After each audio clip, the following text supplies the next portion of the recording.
Anthony Gitengi est le fondateur de Semiconductor Technology Limited ou STL, situé à 3 heures de route de Nairobi.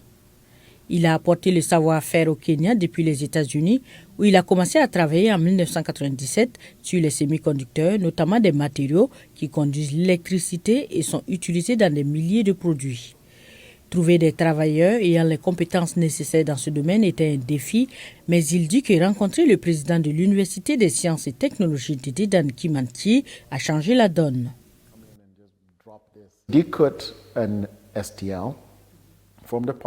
DCUT et STL ont formé un partenariat qui nous a permis d'engager une éducation liée au STEM, de la développer, de l'outiller et de l'orienter vers notre industrie spécifique qui est l'espace des semi-conducteurs et des micropuces.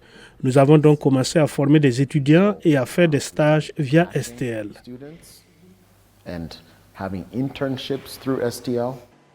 STL emploie environ 100 ingénieurs, dont 70% de femmes. Irène Ngetish est une ingénieure électrique avec une formation en télécommunication. Elle a obtenu son diplôme en 2019.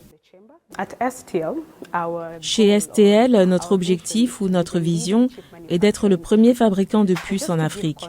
Juste pour vous donner une idée, une puce est comme le pilote ou le cerveau de tous les systèmes auxquels vous pouvez avoir accès. Elle est généralement intégrée sur une carte de circuit imprimée, mais elle est généralement de très petite taille.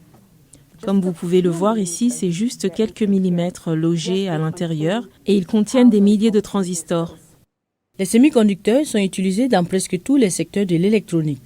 Dans l'électronique grand public, par exemple, ils sont utilisés dans les micro-ondes, les réfrigérateurs, les téléphones portables, les ordinateurs portables et les consoles de jeux vidéo.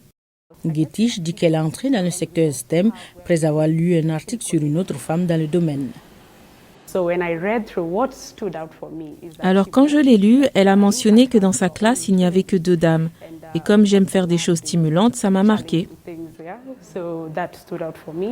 Lorna Muturi est une ingénieure en mécatronique qui obtiendra son diplôme cette année. À tout juste 22 ans, Muturi travaille déjà depuis 2 ans chez STL.